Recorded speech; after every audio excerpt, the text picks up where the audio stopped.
All right, so today we're diving into a story about travel, about connection. About friendship. Exactly. And maybe even a little bit about history.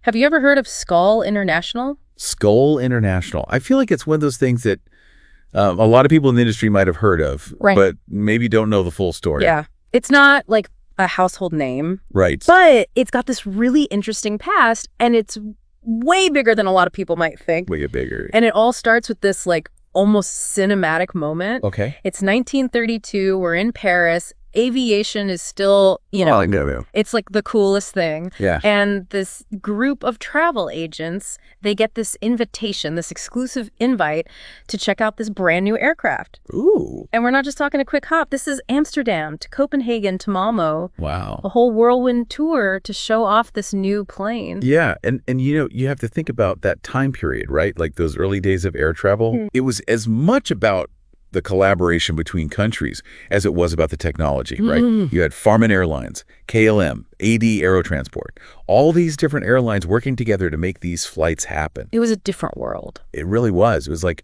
we're breaking down borders, both literally and figuratively. Totally. So you've got these travel agents, and I'm assuming probably from all these different countries too. Oh yeah, definitely. Sharing this exciting experience. And I mean, can you imagine being on that plane? The excitement of those early flights, getting to swap stories with colleagues from who knows where. Oh yeah, I mean, the energy must have been electric. Oh, absolutely. Just buzzing with new ideas, possibilities. And somewhere over those miles, the spark for Skål, it's ignited. Right?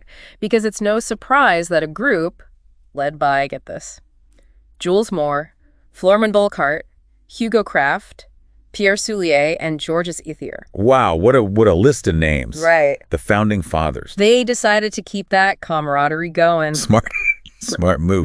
And they weren't messing around either. Just a few months later, on December 16th, 1932, they officially formed the first Skål Club. In Paris, of course. Had to be Paris. And get this, they even had these grand founding events, first at the Ambassador and then at the Astra.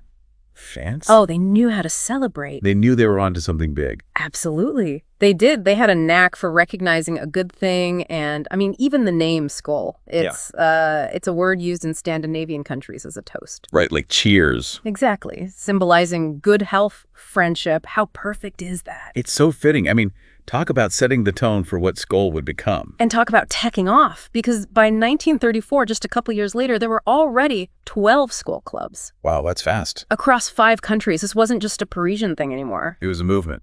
It really was. You have to wonder, though, what drove that kind of expansion in such a short time? Was it purely the social aspect, or were these early travel professionals already seeing the value maybe in that international collaboration? That's a great question. And honestly, I think it was a bit of both. They recognized that, yeah, sure, the social connections were fantastic, but building those relationships with colleagues across borders, Yeah. that could lead to some real tangible benefits for everyone. Better business opportunities, a stronger, more unified travel industry. Yeah. I mean, they were onto something. Absolutely. And that momentum, it all led to this really pivotal moment in Skål's history. April 1934. The Hotel Scribe in Paris. Ooh la la, another historic Parisian location. Of course. So delegates from 11 Skål clubs, and even 2 observers from London. Okay.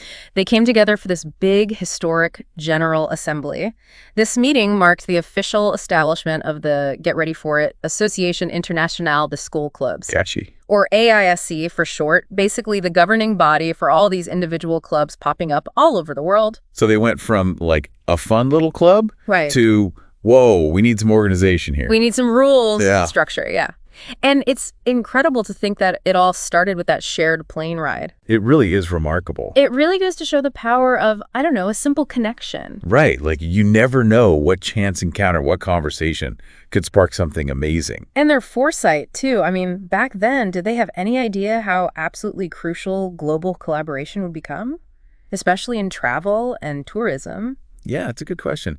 It speaks to the lasting legacy of Skål International, though, right? Mm-hmm. This small group of travel agents, they tapped into something really universal. Totally, yeah. The power of friendship, collaboration, not just for personal enjoyment, Right. but for the advancement of a whole industry. And it makes you think about the connections we make today, right? Even in our digital world. Oh, absolutely. What seemingly small interaction right. could blossom into something impactful down the road. It's true. It's something to ponder, right? Yeah. The next time you're at a conference or even just, chatting with someone new at a coffee shop.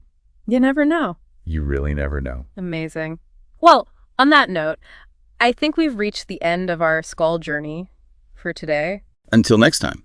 Exactly, but keep that thought in mind. What connections will you make today?